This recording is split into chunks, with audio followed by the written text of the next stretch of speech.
Hello guys, അപ്പം weekend ആയിരിക്കുകയാണ്. നമ്മൾ നാട്ടിലേക്ക് ഓടിച്ചാടി പോകണം കേട്ടോ. കണ്ടില്ല മൊത്തം എന്താ സന്തോഷം. സത്യം പറഞ്ഞാൽ ആദ്യമായിട്ടാണ് കേട്ടോ ഇത്രയും സന്തോഷത്തിൽ ഞാൻ നാട്ടിൽ പോകുന്നത്. അങ്ങനെ ബസ്സൊക്കെ കയറി നമുക്ക് കുറച്ച് നേരം ഇരിക്കാനുണ്ട് ഇവിടുന്ന് റെയിൽവേ സ്റ്റേഷനിലേക്ക്. അങ്ങനെ ബസ്സൊക്കെ ഇറങ്ങി നമ്മൾ റെയിൽവേ സ്റ്റേഷനിലേക്ക് നടന്നുകൊണ്ടിരിക്കുകയാണ്.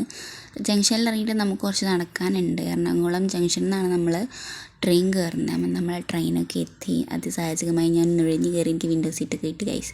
അപ്പോൾ ഒരു സന്തോഷം. പിന്നെ ട്രെയിനൊക്കെ എടുത്തു. പിന്നെ പുറത്തുള്ള കാഴ്ചകൾ നമ്മളിങ്ങനെ എടുക്കണമല്ലോ, അതാണല്ലോ അതിൻ്റെ ഒരു മര്യാദ. പിന്നെ പാടം മെയിനാണ്. പിന്നെ കുറച്ച് കഴിഞ്ഞപ്പോൾ ഞങ്ങൾ വിശന്നപ്പോൾ പഴംപൊരി മേടിച്ചിട്ടുണ്ടായിട്ടോ. ഇതെല്ലാം കൂടി എനിക്ക് വിഴുങ്ങാനുള്ളതല്ല. പിന്നെ ഒന്നെടുത്ത് ഞാൻ കഴിച്ചിട്ടുണ്ടായിരുന്നു. എണ്ണയൊക്കെ നല്ലപോലെ ഉണ്ടായിരുന്നു. എന്തോ ഒരു ടേസ്റ്റ്, വലിയ രസമൊന്നുമില്ല. അങ്ങനെ ഫൈനലി നമ്മൾ നാട്ടിലെത്തി. അങ്ങനെ എന്നെ കൂട്ടാൻ വന്നിട്ടുണ്ടായിരുന്നു. ഞങ്ങൾ കയറി ഒരു ഷവർമയൊക്കെ കഴിച്ചിട്ടുണ്ടായിരുന്നു കേട്ടോ. ആക്രാന്തം കൊണ്ട് ഞാനതിൻ്റെ വീഡിയോ എടുത്തിട്ടില്ല. നല്ല വിശപ്പുണ്ടായിരുന്നു. അങ്ങനെ നമ്മൾ വീട്ടിലെത്തി. ഞാൻ ഉറങ്ങാൻ പോകണം. നല്ല പോലെ ഉറക്കം വരുന്നുണ്ട്. ബായ്.